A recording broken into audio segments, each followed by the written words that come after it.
préfère le boucher ça. Comme vous voulez. Pas de problème. Moi, j'ai pas de problème. Hein. Bienvenue à vous. Bienvenue à Khoudir Kriba. Ouais. Ça va? Ça va. Depuis le temps, on s'était vu il n'y a pas si longtemps. Ouais. C'était quand déjà la dernière fois qu'on Ça s'était fait croisés? 2-3 mois. Ça fait 2-3 mois. Ouais. Et avec vous, on parle à chaque fois de la protection des consommateurs. Oui, c'est ça. La Willet de Biskra est à l'honneur avec C'est vous. l'association Vigilance pour la protection des consommateurs. Et à quelques jours de Eid al-Adha, c'est ça. avec vous, Monsieur Kriba, on va parler d'une race de moutons. Ouais. D'une race de Ouled Djellal. Merci beaucoup. Merci beaucoup. Distribution de cartes de visite en direct. Ça fait très... C'est ça, moi j'aime bien. Alors, Monsieur Kriba... C'est plus pratique. Ah bah, non, mais je connais déjà votre fonction, rassurez-vous. Mais ce qui vient avec vous, c'est qu'aujourd'hui, on va parler de cette journée d'études que vous avez organisée. Ouais. Alors, ce séminaire sur le mouton, journée d'études organisée donc hier, 19 septembre, ça s'est passé à Biskra, au sein même de Biskra, où vous avez parlé des risques liés aux maladies des moutons qui pouvaient se transmettre, qui pouvaient être dangereuses à l'homme. Ouais. À l'homme. Ouais. Ah oui. C'est pas la première conférence que vous organisez. Pourquoi? D'abord, pour commencer, pourquoi cette race de Ouled Djellal? La race de Ouled Djellal, c'est une race de renommée. C'est le mouton arabe et algérien. Il a des spécificités par rapport aux autres moutons. Et c'est la 5e année qu'on fait ce genre de séminaire. Bonjour, chers téléspectateurs. On est en direct avec Je me retrouve en direct. Bismillah, alhamdulillah, salat salam ala rasulillah. Je me présente, Kriba Khoudir, président de l'association Vigilance pour la protection des consommateurs, président de la commission hygiène, santé et protection de l'environnement de l'APC de Biskra. Je vous remercie de l'invitation, au mon nom personnel et au nom de mes amis du bureau de l'association, ainsi que mes collègues élus de la wilaya de Biskra. Ce travail, c'est une tradition pour l'association. C'est la 5e année qu'on organise ce genre de séminaire. C'est un séminaire qui parle des maladies transmissibles par le mouton, à savoir le kysdidatique, la langue bleue. Il y a plusieurs maladies qui sont transmises du mouton vers l'homme. Et le responsable de ce phénomène, c'est bien le chien qui transporte les parasites dans son intestin. Il le transmet à travers ses serres dans les chantiers et dans les potagers. Et puis la transmission se fait par le bétail. Il mange l'herbe ou bien les enfants qui jouent avec les chiens. Le chien fait à travers sa salive ses côtés et les enfants ne lavent pas ses mains et ils mangent, donc il y aura une transmission directe sur le Et on va vers la catastrophe. Qui sont les spécialistes qui ont intervenu à cet événement, à ce séminaire de prévention? Oui, c'est un séminaire qui a été chapeauté par le patronage de M. Louali et le PAPC et le PAPUI. L'intervention, c'est 2 imams de renommée de la wilaya de Biskra qui sont dans la commission de Fatwa, à savoir l'imam Al-Fadl Mohamed Chikhawi ainsi que Mohamed Al-Baradei. Ils vont parler du côté islamique, les conditions d'abattage, les conditions du choix du mouton. Il y a aussi la direction des affaires des services agricoles, il y a la DDS, il y a le bureau d'hygiène de l'APC. Ouais. Il y a le vétérinaire de l'association, c'est un ingénieur d'État en santé et production animale. C'est le doyen des vétérinaires de Biskra, il a plus de 30 ans de service. Donc tous ces documents qu'on a présentés, c'est à travers le travail de notre vétérinaire. Oui. Tiens, on va le montrer, rassurez-vous. Ouais. Alors, un séminaire qui s'est donc déroulé hier, qui était concerné par le séminaire? Vous l'avez ouvert au public, au grand public? Oui, c'est un séminaire pour tout le monde. On a invité les élus, on a invité les associations, on a invité tous les consommateurs à travers la radio, à travers les invitations, à travers le Facebook. On a essayé de faire la communication de tous les moyens et on a reçu un nombre très important et beaucoup plus la qualité, c'est-à-dire l'assistance de qualité. C'est des professeurs à l'université, c'est des cadres de la wilaya, c'est des responsables, c'est des citoyens. Il y a toutes les catégories de personnes qui ont assisté. Et après les interventions, on a ouvert le débat pour tout le monde. On a discuté sur le mouton. Et on a sorti avec des recommandations qu'on va les distribuer aux autorités locales et centrales pour pouvoir les appliquer sur le terrain. Alors, dans ce dépliant que vous proposez d'ailleurs à l'occasion de ce séminaire, vous parlez des caractéristiques du mouton de la race de Ouled-Chellel, vous parlez des aspects phénotypiques se rattachant à cette race et que vous résumez d'ailleurs dans ce fascicule-là. Alors, comment se fait la sensibilisation sur le terrain? Vous avez parlé d'écoliers, vous avez parlé de collégiens, vous avez parlé de lycéens qui, eux, peuvent être contaminés à cause du chien, parce que vous l'avez dit, l'un des vecteurs, c'est le chien qui pourrait transmettre à son tour cette maladie-là. Alors, comment vous comptez vous déployer sur le terrain? Si vous permettez, on a plusieurs volets qu'on va traiter. On a fait le séminaire. On va faire un travail de proximité au niveau des lycées, au niveau des CEM, en coordination avec la direction du commerce. On va faire un travail avec les scouts musulmans au niveau des marchés, des espaces publics, des jardins publics, avec les scouts musulmans. On va faire aussi avec les imams des mosquées, avec le data show. On fait des expositions et on essaie d'expliquer pour les consommateurs entre les prières. On essaye de toucher le maximum de consommateurs pour éviter ce genre de problème. Si vous permettez, je voudrais un peu parler on profite de cette occasion pour expliquer à nos chers consommateurs, le consommateur qui va au marché ne sait pas comment choisir son mouton, avec ce genre de flyer qu'on a fait, en deux langues, on a fait 5000 dupliants en ce sens, voilà, des petits là. Lorsqu'on rentre dans le marché, avant tout, on fait une inspection visuelle du mouton, on examine les yeux, s'ils ne sont pas jaunes, c'est l'ictère. On examine aussi, le mouton ne doit pas être aveugle ou borné ou sourd. Pour savoir s'il est sourd ou non, on claque devant le mouton. S'il réagit, ça veut dire qu'il entend. S'il ne réagit pas, donc il est sourd. On vérifie l'écoulement nasal, s'il y a des problèmes respiratoires. On examine la couleur de la langue, c'est très important, la langue bleue. Il faut qu'elle soit de quelle couleur, la langue? La langue doit être rouge comme toutes les langues. Mais lorsque la langue elle est bleue, c'est une maladie, elle est dans le dépliant. On vérifie le cou. Il y a des fois, on a comme la personne, on a des ganglions. Ah bah ouais. Il y a des puits à l'intérieur.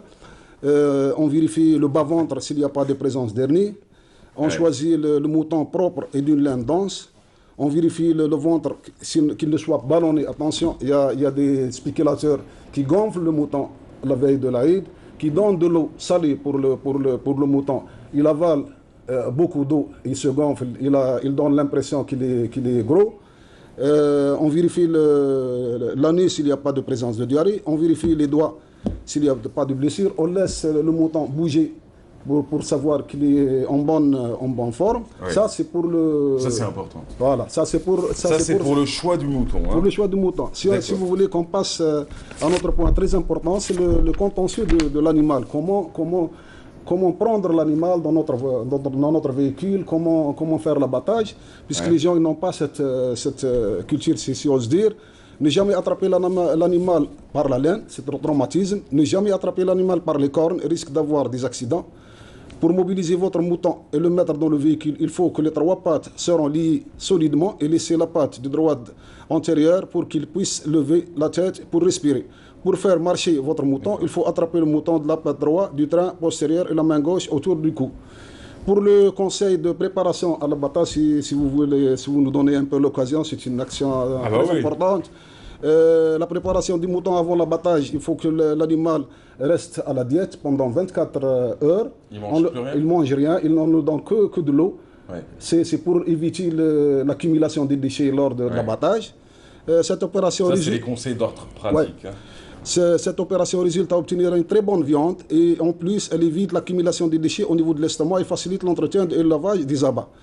Et la conservation pendant l'abattage.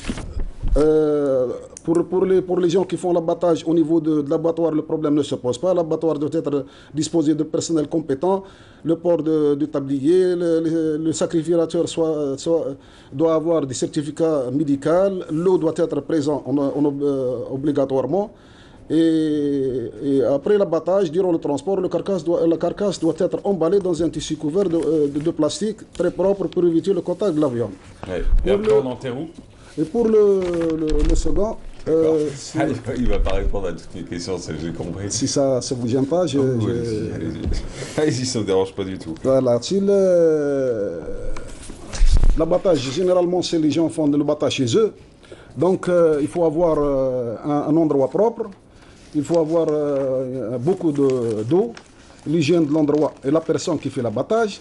Il faut qu'il fait le basmala, bismillah ar-rahman ar-rahim, pour être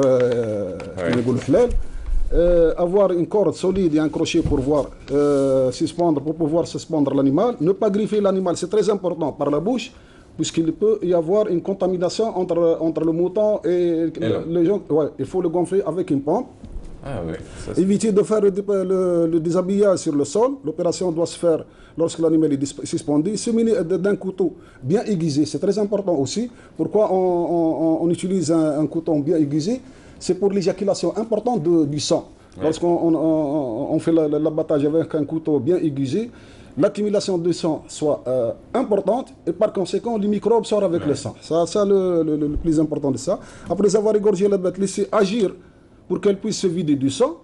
Et j'ai une parenthèse pour les gens qui font l'abattage. Après l'abattage, il faut reculer au moins d'1 mètre du mouton, le laisser agir au maximum, puisqu'il y a eu des accidents l'année passée qui ont été morts par leur mouton. Après qu'il a fait après l'avoir égorgé, quand le mouton il a agi, les cornes ils l'ont battu dans son cœur, il a eu un accident. C'est-à-dire de ce plateau, il faut que le consommateur soit très vigilant. Il faut qu'il fasse n'importe quoi. Voilà. C'est un acte sacré, certes, mais c'est un acte dangereux aussi, dans la pratique. Ça, c'est pour à peu près les idées qu'on a données. D'accord. Pour ce qui est de la race d'Ouled Djellal, Biskra, c'est la région de Ouled Djellal. L'Ouled Djellal, c'est les moutons de Ouled Djellal, c'est la race typique de la steppe. La laine, les caractéristiques, c'est la laine, elle est blanche et fine, jarreuse. Les berceaux naturels de cette race, c'est Biskra, Tougourt, Ouled Djellal et Jelfa. Ouais. C'est Ouled Nail et les Tedmaït. Les caractéristiques, il faut que la face blanche est effilée, le chevron peu bombé chez les mâles et les oreilles longues et pendantes, tête sans cornes dépourvue de laine, belle face blanche sans narine, ongles, gorge et ventre dépourvus de laine. Ouais. La race d'Ouled Djellal, c'est une race marcheur. Il peut faire jusqu'à 25 km jour. Il est élégant dans sa marche. Il est assez développé. Il est élégant dans sa marche. Ah oui, il est élégant, c'est ça, oui. Attention, il préfère le parcours à visitation diversifié. Le mouton de Ouled Djellal, quand il marche fièrement, tu vois. Je vais mourir en toute... dans l'honneur. Il ne rase pas le couvert végétal, c'est très important. Ouais. Les autres moutons, ils ravagent tout. Mais vous en avez acheté un ou pas? Ah, je l'ai acheté déjà, ouais. Combien? C'est 30 000 dinars. J'ai acheté un moyen. Moi, parce que je suis un fonctionnaire, j'ai acheté... Vous avez raison, non, c'est très bien, mais si beaucoup se posent la question, où oui. il a acheté il y a 6 mois, il est en train de l'élever tous les jours. Non, mais où? À Biskra. À Biskra, ouais. Et c'est le prix du mouton? Le prix moyen. Et vous avez fait un tour ici à Alger? Non, je ne l'ai pas, non. Oh, c'est de la folie. Biskra, l'entrée de gamme est à 40 000. Même à Biskra, et quand je vous dis 40 000, c'est sans enjoliveur, sans double airbag, sans vitre électrique, sans rien du tout. Hein. C'est la base de chez base. Ton mouton, tu le prends, tu dis juste j'ai acheté un mouton, parce qu'après, t'en fais rien. Non, et vous en pensez quoi, vous, en tant que... parce qu'il est important de rappeler un peu ce que vous faites. Vous êtes président donc, de la commission santé, hygiène et protection de l'environnement au sein de la PC de Biskra, donc Kriba Khoudir. Vous êtes également président de l'association Vigilance pour la protection des consommateurs de Biskra. Quel est le conseil que vous donneriez à ceux qui nous regardent, qui n'ont pas encore acheté leur mouton? Pas sur l'aspect santé, vous l'avez dit, sur l'aspect hygiène, vous en avez parlé, sur l'aspect de cette journée d'études, vous en avez très très bien parlé, vous l'avez bien résumé, mais par rapport au prix. Ouais. Y a-t-il, d'abord, qu'est-ce que vous pensez des prix actuellement appliqués, mais aussi quel est le conseil que vous donneriez? Est-ce que ceux qui nous regardent, vous leur dites, partez dans telle région et ça vous coûtera peut-être moins cher? Bien sûr, là, notre région, on peut faire une petite publicité pour notre région, puisque Biskra, c'est une région où c'est une région à caractère agricole. Et il y a plein de moutons. Il y a le prix il est plus bas que Calgé, que les grandes villes. Mais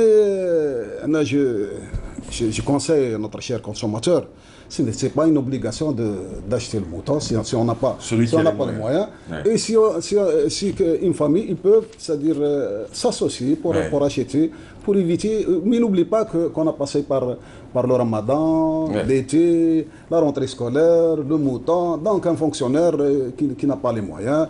Il ne faut pas en avoir honte. Voilà. Il ne faut pas avoir honte, puisque, entre guillemets, Nabi sallallahu alayhi wa sallam, ضحى على زوز كباش كبش للمسلمين الفقراء وكبش لهم. وعليه on dit les gens ne doivent pas c'est-à-dire s'endetter pour en acheter. Merci Khodé Kriba, merci encore, merci d'avoir fait le déplacement. J'insiste sur un point. L'association, c'est la 5e année qu'elle fait cet acte. Fabuleux. On a fait on va faire 4 volets en ce sens. Ouais. On a fait le séminaire, on va faire avec les CEM et les lycées, après on va faire les marchés et après on va entrer dans les mosquées et on a une expérience avec les imams et les mosquées. C'était très bien réussi, donc on essaye d'aller loin avec nos chers consommateurs et par la même occasion, si vous permettez, je présente mes sincères remerciements à la Canal Algérie وعيد مبروك لكل الأمة العربية المسلمة وللأسرة الكبيرة وشكرا جزيلا لكم. Merci beaucoup, merci Kriba Khodé, merci à vous. J'adore votre coupe de cheveux, à la classe. Ah, il me faut un petit selfie, t'as vu ça? Si à son âge j'avais encore mes cheveux, moi, ce serait fabuleux. Ah, pardon Clément. J'ai 57 ans. Je suis né en 58. Oh, je trouve que vous êtes classe. Allez, on se fait un petit selfie. Merci. Allez, hop là. C'est gentil. Voilà. Voilà, c'était le selfie du jour avec... Honneur pour moi. Ah bah c'était un plaisir.